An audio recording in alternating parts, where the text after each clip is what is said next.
Welcome to the Love Questions podcast and the Man Show with Andrew Gray, who's Good here to with be us. here. Thank you. Andrew and I are getting together, talking all things blokiness, masculinity, the beautiful ways that men can flourish and grow. And of course, we love touching on human sexuality and all those helpful things for Gen Z and beyond. So good to have you here, Yeah, Andrew. awesome. Looking forward to it. Yeah, me too, mate. And so you're running the Man Show with Andrew Gray. Tell us about it. What's the goal? What are you guys talking about? Why do you guys exist? Essentially, I'm trying to do a lot like you. I'm trying to inspire men out there to stand up, to become strong, to not apologise for their masculinity, something that has crept into our world a lot, as you know, the last couple of decades. Be strong for themselves, for their wives, for their girlfriends, for their children especially.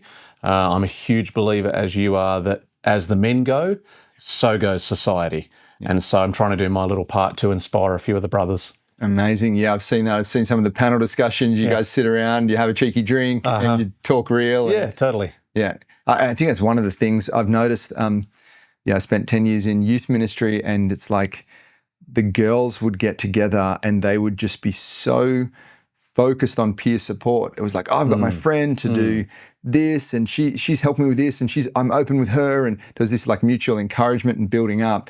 And the guys, it was like, who can do the randomest silly thing, which is totally fine to have fun. Yeah. But there is something of I don't know that maybe we're missing a little bit. You notice it in youth. Of men getting together to spur one another on and call one another higher, which it's not devoid of jokes, but it's like jokes with intention.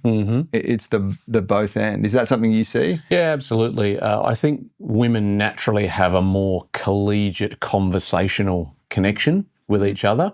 They flow more naturally than we do, generally speaking. But I don't think that in any way diminishes the fact that men of all ages have the desire on the inside. Yeah. They want to talk, but perhaps what's needed to unlock it is more of a big brother or fatherly relationship to unlock it. I talk on the channel, my channel that is, all the time about guys who've got something to say, actually saying it. Yeah. Rather than just sitting in the background, because they don't always understand there are other men who will talk if someone helps them to unlock their conversation. And so we just need to recognise that distinction. And I think we are seeing men get better at talking, whether it's mental health, sexuality, relationships, vocational challenges, whatever the subject is. Men are learning to get better with the idea that opening up and talking is okay, and then actually doing it. Yeah, it's so needed. Obviously, I got a theory.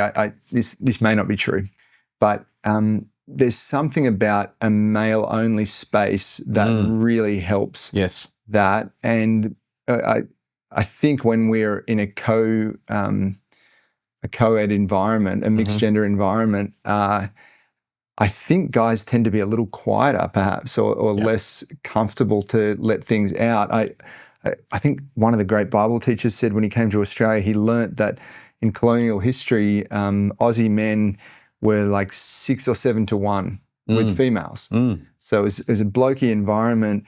And so men in colonial times were great at talking when they were with other men. Yes. But once women got introduced to the picture, they became really recessive and quiet. Right. I don't know if there's like a cultural hangover from that, but it was super interesting. Yeah, absolutely. I totally agree. I believe that men, especially once they hit 14, 15, 16 years of age, they do need to participate in male-only spaces for the conversation, for the camaraderie, for the kind of conversations that we want to have and need to have in a positive way about women that men are not going to have when women are present.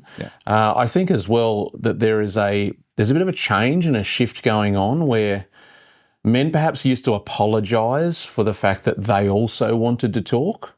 Not explicitly, but from within them was an apologetic tone. And then they would just naturally gravitate to the stereotype context. So, we'll just go to the pub, just watch the footy.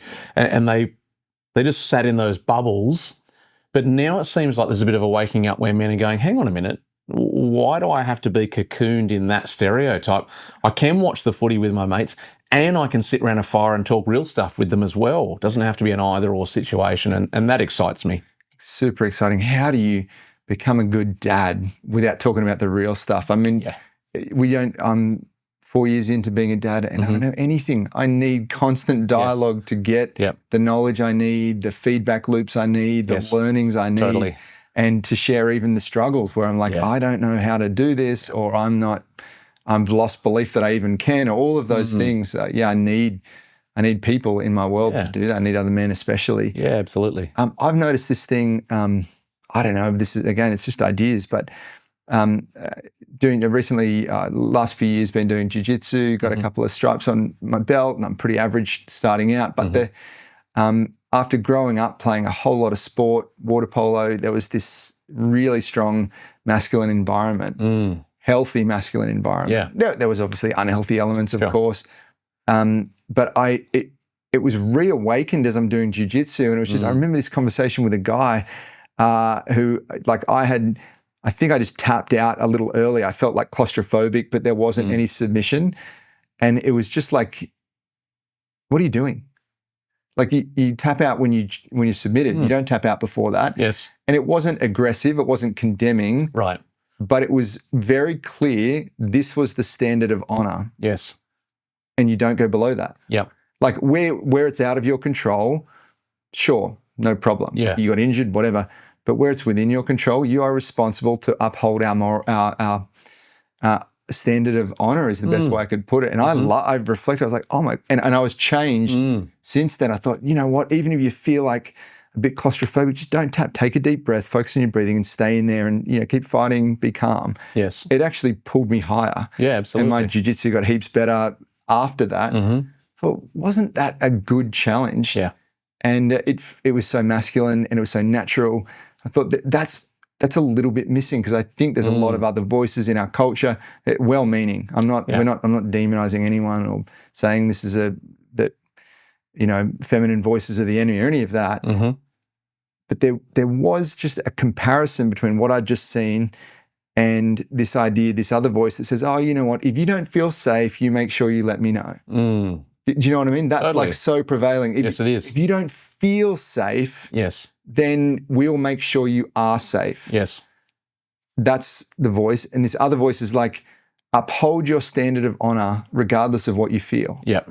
I was like, that's actually a really clear distinction. Yeah, totally. Yeah. Well, I think this flows into what we were touching on a moment ago, this idea of male-only spaces.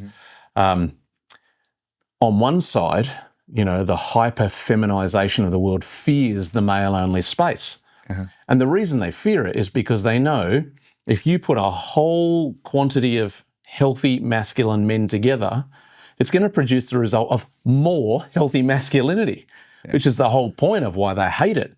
But for men, in context like that, they actually can resonate with their own internal hardwiring. I pay a really close attention to societal cues and things, and I can still remember going back perhaps 20 years ago now, maybe a little bit more, where mainstream media started to jump on each other's bandwagon and talk about one of our greatest athletes, Leighton Hewitt, tennis star, as a bad influence for children. Wow. And their reasoning was because on the tennis court, he was so competitive and so aggressive. And this message was coming through, we don't want our kiddies having a role model who is so aggressive and wanting to win. And I remember hearing that and thinking, this is headed in a bad direction, because actually we could do with a lot more Leighton Hewitt in kids' sport these days, where kids learn to win, learn to lose, learn to build their emotions and resilience and all the rest of it. But I thought to myself, this is actually a direct attack on something that's hardwired into the man. And that's what I hear you getting at, is that same is true for women, but men have a hard wiring in them that's about resilience. It is about competition. It is about the ability to overcome difficult odds and to not tap out, literally or figuratively. So important. And the right context, the right voices, which is that fathering thing we're talking about, they're absolutely huge. And I see a 10 to 20 year run that's been very successful that hopefully is cresting and now dying, And without getting too deep in the weeds here, but I think we've been through a societal rewiring of our masculine neural pathways. Yeah. Yeah. And men have begun to believe the redefinition of masculinity that's come from those who are not masculine. Yeah. And this is why it's so vital that real men, and I'm talking there about men who've got strong character, want to stand for their family, want to stand up for right values, forget their financial status, their qualifications, their physical stature, their will on those things. That's a good, powerful man. We need those guys to stand up because our young men, like you've touched on, many of them are coming through going, oh, am I allowed to be competitive? Yeah. Am I allowed to chase my dreams? What if that's toxic and I'm making other people feel unsafe? Yeah. That's taken us down a horrible mine shaft, and we've got to reroute it before we don't get another chance. It's so true. I'm often lamenting the idea that I think Christians need to reroute this. Totally. Christian men, we've got the book, we've got the facts and the information about our roles and responsibilities as heads of families and predominantly the leaders in our culture and in our churches and all of that. And yet there's all these other role models emerging. Thank God they're there. We were talking, I was talking with a friend off this podcast, but about the influence of Bluey. Just seeing a really present dad who loves his family, loves his kids, has a bit of fun, and is a healthy male role model. I was so sick of watching Peppa Pig, and it's always like, oh, silly daddy. That's it. You know, belittling and demeaning the dad. It's this terrible. It is. And then you've got these other guys who I think God is using, Joe Rogan. Yes. You know, there's this hunger for UFC, for things that are masculine, that are interesting, that involve grit and difficulty and challenge and not giving up and perseverance and unsafety and all that stuff. Yes. And people love it. Even I think of the role of Simon Cowell. You know, there'd be people come along and it was like, it was the first time they'd ever encountered something of that masculine voice, which now he was a bit mean. Sure. I'm not saying that's exactly how we go. But what he did was love people enough to tell them the truth. Listen, you're terrible. That's right. And whoever told you that you're good is reprehensible because they lied to you, because you might be good at other areas, but singing is not one of those areas. That's right. Please stop listening to anyone who tells you you can sing. That's right. And it was like, oh, so refreshing. Yeah, There's totally. a guy who loves you enough to tell you who, the masculine effect of cherishing truth above how you might feel in that moment. Right. And it's not to say we have to do that aggressively, insensitively. It's just that we have to contend for truth. You know, that is the whole reason behind our emotional makeup. There's a spectrum of emotions and they're all from God. Yep. You know, the most appropriate response, emotional response to a boundary violation is anger. That's not toxic. No. That's ordained. That's right. That's God's plan. Exactly. When boundaries get crossed, I'm meant to get a little angry. I'm not meant to get toxically, demonically angry, all of that. But I am meant to let you know that's not okay. Otherwise, what do you have? You've got an undisciplined kid. Yeah, that's right. And who wants that? Exactly. Well, what if we've got an undisciplined generation? Exactly right. Yeah. It's interesting. I'm quite excited about the fact we're starting to see some green shoots in our young adult men. Now, to be fair, it's mostly happening in places like the US and the UK, but I think it's going to get to our shores as well, where there is quite a violent kicking back against a system and a model, and as we know, a premeditated agenda that actually, not only is it not true, I think the young men are reacting to, it's failed them wildly. And so they're starting to push back, and we all know the Charlie Kirk effect, and thank God for him, the way he actually had the courage to stand. And I love his values, but I also love the fact that he was willing to go out into those spaces and say, well, I'm not going to cower in a corner. Just because you yell and chuck a tantrum and carry on doesn't mean I'm going to go quiet. And he has kind of given us a bit of a reboot in our popular psychology, I guess, where people are realising, hang on, we do need to rethink this stuff. And I get excited with what I see and hear around young adult men, because they might just be rising up to carry a standard that, in fairness, not all of our more senior men have actually carried. And, you know, you used the word lament a few moments ago. I have lamented in the last 5 to 7 years the unfortunate void of silence from many of our Christian male leaders, especially those who have had platforms. They've had opportunity because they've been popular or they've had big followings online or whatever, but not many of them actually have had the courage to go, don't care if I lose my following, I'm going to speak up for truth. Or some other derivation of why they chose not to. But it does feel as though the tide is turning. Something is shifting. People are opening their eyes and going, okay, that system we were all told to adopt because it was jammed down our throat, it actually doesn't work. It's really broken and it's caused damage. There must be a better way. And then that excites me. Yeah, it is totally exciting times. I think the Gen Z and Gen Y males leading the charge back to the church, that's sort of old data now, but it's definitely consistent. Yes. And there seems to be a coming to the more traditional liturgies. I guess many interpreters are saying this is because there's a return to something solid, something concrete, and something unchanging, something truthful.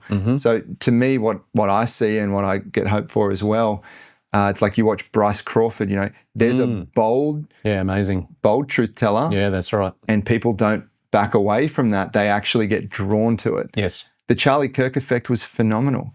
You know, probably you and I both, and many of us were praying and have been praying on our knees, Lord, send revival, fill our churches, let Bible sales, you know, explode. Well, that actually happened post Charlie Kirk's assassination. And I'm always tuning in, okay, what's the Lord doing on the earth? And he brings about this huge revival on the back of a straight-talking young Christian in the marketplace who's opposing untruths in the political arena. Yes. And I think we were brought up, I was brought up as my heart, I bleed evangelism, right? I just love the gospel, love sharing it. But I was sort of just somehow brought up to think, look, whenever you go into politics, you're missing the mark, you're getting distracted, you're entering into the worldly system. Jesus didn't come to overturn Rome, and it was just bad theology. The truth is the kingdom of God should permeate every sphere of life on the 100%. earth, which includes politics and business and all these things. 100%. And so when you saw God breathe on this martyr, it really woke me up to sort of what we're doing. Actually, saying what God says about the debated and controversial issues, just borrowing that from Dave Pello, thanks Dave, but saying what God says about controversial or debated issues is exactly what we're called to do, and it's bearing fruit. It is. I think it actually opens up the breadth of the gospel to all these other areas. When you say, look, we're here to protect the unborn, these are human lives that deserve dignity and our protection. Totally. And when Jesus says, love thy neighbor, if you don't love that unborn child, you are missing the point of his compassion. Yeah, absolutely. Yeah, love the mother too. Love them both. Yep. Absolutely. We're not talking about demonizing mothers or whatever, but what we're talking about is loving the unborn. Yeah. That's a thing we should be talking about. Yep. Same with human sexuality. You know, like there's the deepest compassion for people who have unwanted same-sex attraction. No one ever probably woke up and said, I just want to be gay today. They're in the middle of a huge, complicated thing that feels like a life-defining issue. Right. But the truth of the gospel is that Jesus came to transform every part of our brokenness, all of us. Yes. And to take us from broken to whole, from rebellion to obedience, from chaos to order. That's the gospel. It's been my story. It's not instant.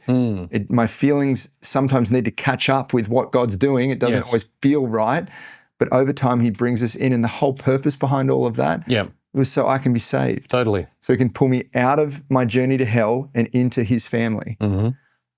That's so compassionate to tell people that. That's right. Absolutely. It's not compassionate to let people, you do you, and just fast track to hell. Yes. The most loving thing I can do is want you saved. Yeah, absolutely. Yeah, absolutely. It's so clear, but you get all this muddying by people who, it sounds so good. Right. You just love people. Yeah, love loves the truth. You can't separate love and truth. Exactly.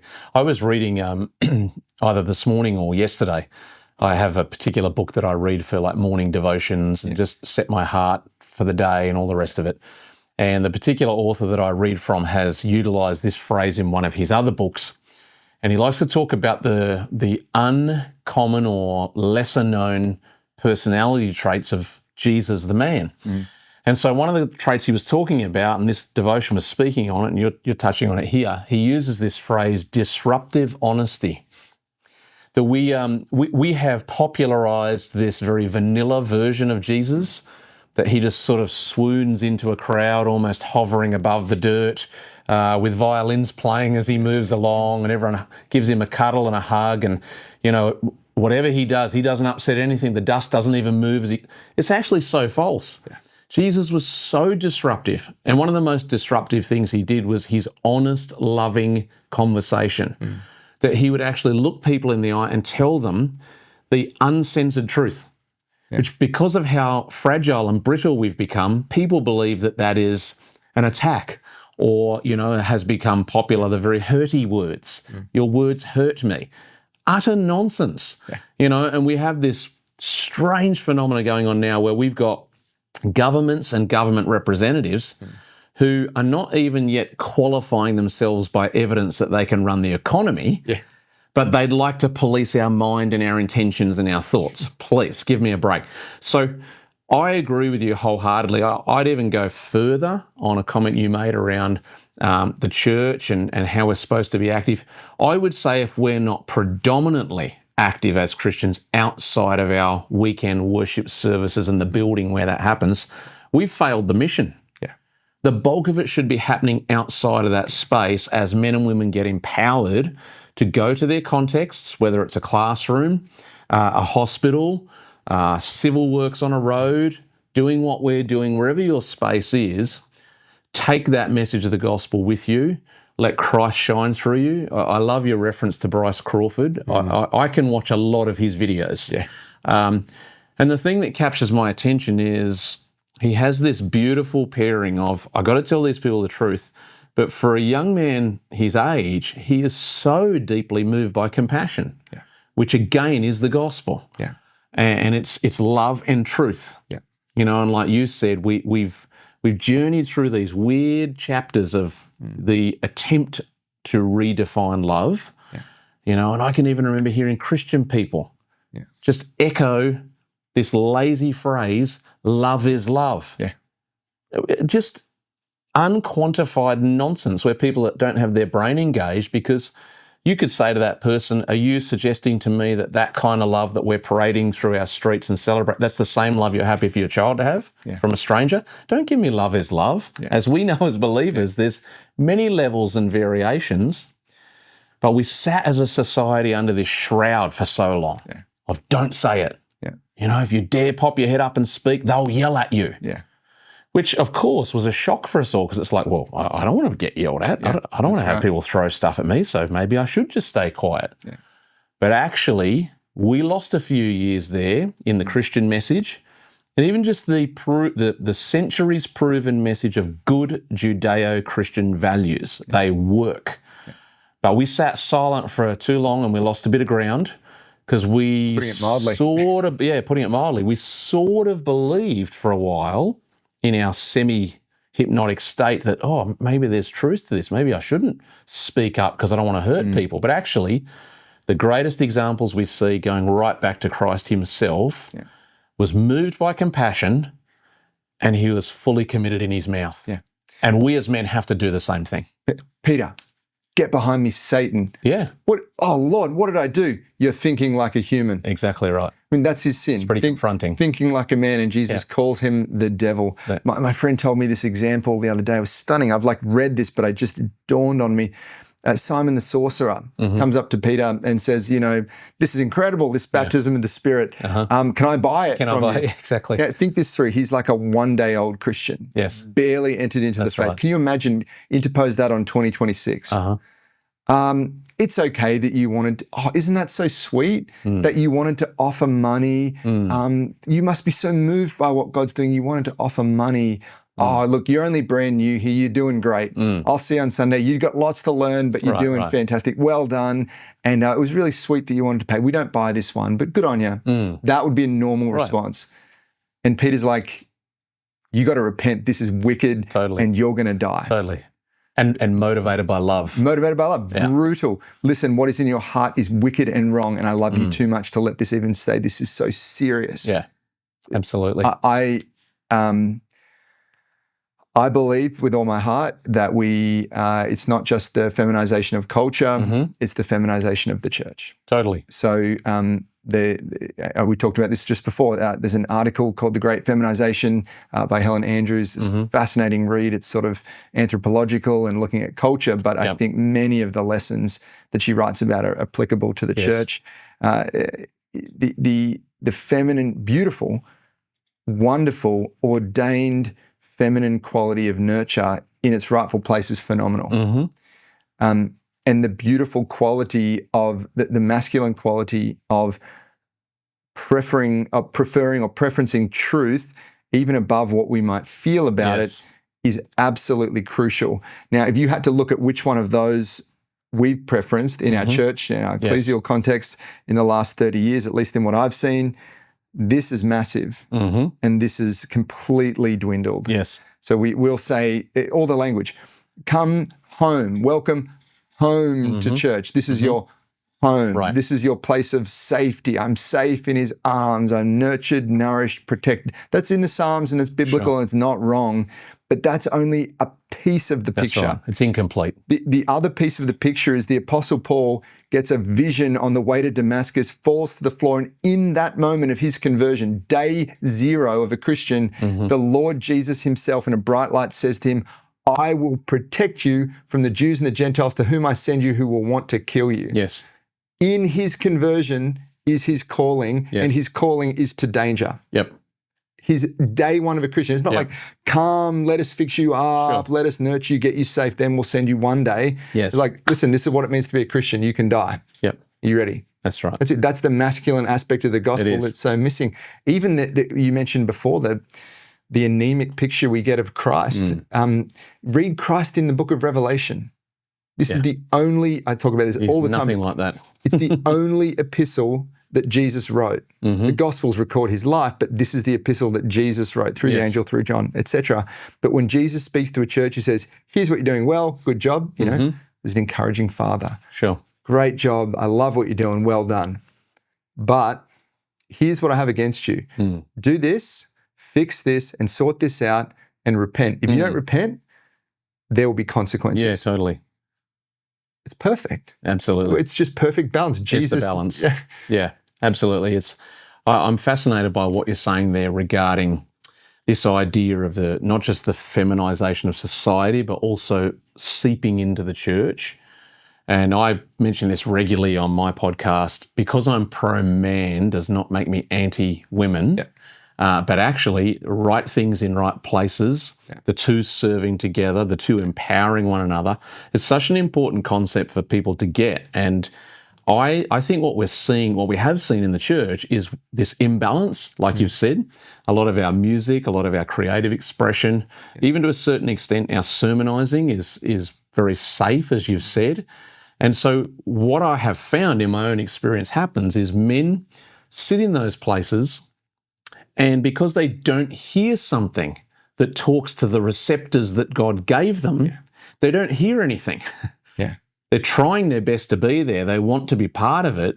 But until they hear a word in a certain way that speaks to their manhood, it's almost like they can't sit up straight, which is the crucial nature of real men speaking up in all contexts, whether it's their home, their workplace. And I'm talking about with wisdom, of course, but in your home, where you work, your friendship circles, because men are wired to hear a certain message. And when they hear it, it stands up on the inside of them. They resonate with it. And all of a sudden, they're able to identify themselves and go, I heard that message. That was me. Can't explain to you how it is, but I felt that. That was me. And, you know, I think it's true for our young men especially, that they want to hear a loving, encouraging message of, you can climb that mountain. And you might slip and you might scratch yourself. You might even break a bone. But go climb it. And I'll be here when you fall. As opposed to the other very soft message, which in isolation is out of balance, which is, no, don't go to the mountain. You might hurt yourself. He needs to hurt himself.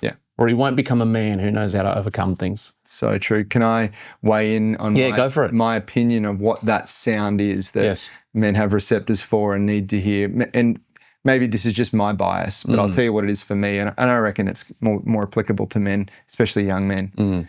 It's the sound of sacrifice. I am so drawn to stories of sacrifice. I remember watching that Thai cave rescue. I'm going to get emotional about it now. This equivalent of the Navy SEALs in Thailand. You know, there's these kids trapped in a cave, and this guy thought it more important to get into that cave to get them out. And though it cost him everything, it cost him his last breath, these kids all came out alive. Amazing story. Incredible. I remember watching American Sniper, and it's you know, it's embellished probably of the true story, but he was a guy in the narrative that Clint Eastwood directed, and he was back home and he was distraught and distressed. His conscience was clear about those he'd killed. He knew he was doing it for a good reason. He was distraught and distressed because his buddies were out there and they were still fighting, and he'd left them. You know, there's something of, like they said in World War II, it was like you fought for your country, but you died for your mates. Yes, totally. There was something of just, it doesn't matter about me. What matters is protecting them. What matters is laying it down that they might live. 100%. And it's the gospel. That's right. It's the most attractive characteristic of Christ. That though he was equal with God, he didn't consider equity with God something to cling to, but emptied himself out, becoming not just a servant. That would be too low for, obviously, for what our Lord is worth, but becoming the lamb. Yes. The sacrificial lamb. That sacrifice, no, it's not safety. It's the opposite of safety. Totally. You could die. And in fact, if you do, you'll get the highest calling in Christianity. It's called a martyr. 100%. What if they do with this stuff, with a podcast, crazy the world we live in, with a podcast like this? One of the things it has done so much for me to enter into the LGBT space and to do ministry is to look at our nation's laws and to recognize that what we're doing is on the edge of those, and that there is a very real possibility that we'll be criminalized, we'll be taken to court. The purifying effect that has had is every morning when I consider, all right, these are my kids. Thank God I have them for today. There may be a day in the future when I don't, when I go to prison, when we go somewhere else, when something happens. We don't know any of that. But Lord, if this is for you, it's absolutely a yes. And Lord, do you know the number of ways this has purified my walk with him? You know, the thought of just how fickle and how feeble self-promotion is, how just ridiculous it would be to try and be a popular Christian. Right. Why not be a truth-telling Christian? Yeah, absolutely. Why not be an unpopular Christian like Christ was, you know? Like after Palm Sunday, basically everyone else is just shouting, crucify him. Right.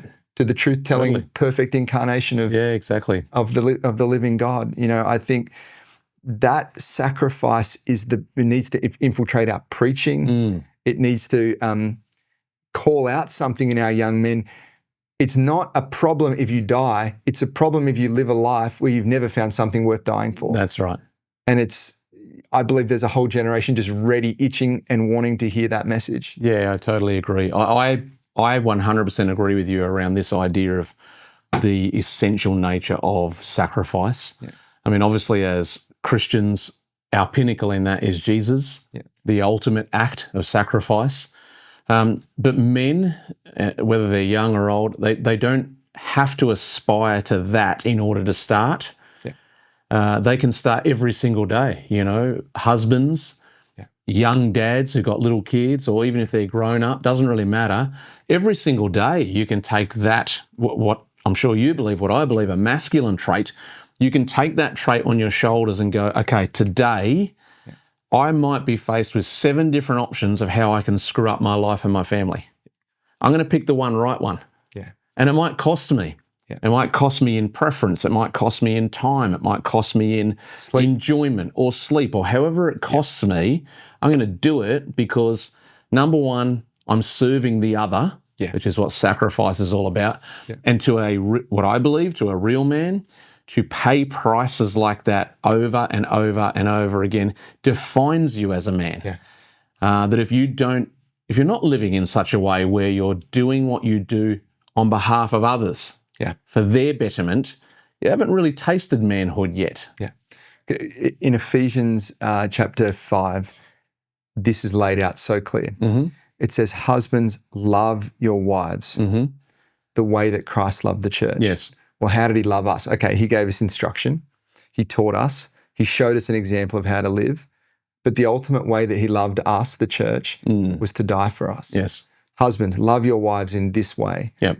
Die for your wife. Not that you climb on a cross, but sacrifice your own selfish and self-centered desires for her. Anyone who thinks that biblical masculinity is in any way even close to misogyny has not read the Bible. That's right. Real men lay their lives down for women. Every day. Real men sacrifice to lift up women, to honor and cherish and nurture and protect and behold the glory of the wife he's been given. Right. And do you know the real kicker? It says, the takeaway when these children are watching this, when a child sees a husband, a father love his wife, it will be evidence to them that Christ is who he says he is. It gives proof of the gospel. It gives like an object lesson that this is what Christ is like. As I watch my father love my mother, I can see what Jesus is really like to his church. Yes. It's the perfect pantomime of the gospel. Right. And it's then the gospel is not just words that I hear on Sunday from some pastor. The gospel is what I see my dad doing for my mum every single day. That's right. We get to end this discipleship crisis by modeling Christ to our kids. That's where it starts. Yeah, I love that passage. I've done a lot of pre-marriage counselling in my time, and I always make the first session in Ephesians 5. And a little bit provocative on purpose, because I actually start reading the passage from where it says, wives, submit to your husbands, which always gets plenty of raised eyebrows in the room. And even the brothers sit there and think, oh, am I allowed to listen to this? Which is because this other message has permeated our thinking of, men should shut up and sit in the corner because they're probably idiots anyway. And, girls rule the world and all this nonsense. But I tell the group, stay with me because we're going somewhere with this. And I get to this part of the passage, obviously, where it says, and husbands, love your wives as Christ loved the church. And I say, right, let's pause the passage now. And I look at all the young men in the eye and I say, guys, this is what this means. It means, if necessary, you die first. Before your wife, before your children. And then I break down, what does die mean? It means, what if you got 5 people in the house, 4 beds? You sleep on the floor. What if you got enough food in the house for 4 mouths and not 5? Well, you fast the meal. Men are called to die first. And here's my experience, and I've been in these sorts of circles for nearly 30 years. My experience, I still have not come across a single woman who, when she is partnered to a man like that, wants to assert feminism over him. Rather, she realizes there is a God-designed covering there. And if he is a good, godly man, he understands that part of his call is to empower her wiring. Help her be her best, and that's where we get this synergy. And so it is a great passage, and it ties into that thing of sacrifice. And I agree, our young men need to hear it and be encouraged not to fear it, because actually it's the making of them. And isn't it cool how God brings things full circle? You put a bow in that, and sacrifice, willingness to go through whatever for the sake of protection of others. Married to this calling right now, that there is a voice on the earth that is ready to be proclaimed, and is the voice of God, is the truth of Scripture. It is what God says about all the issues, and it will more than likely elucidate persecution in your life. It's going to bring forth problems for you. You're going to get yelled at. You're going to get called a very predictable series of names. But that's what he's calling us to. And you're going to see souls won, and you'll lose some friends, and you'll gain 100 more. That's right. And God is looking for the brave and the courageous. Absolutely. Well, Andrew, I'm feeling built up and encouraged. Thanks, mate. I think there's something good about blokes getting together and talking. What do you reckon? Great conversation. So thanks so much. We should do this again. Pleasure.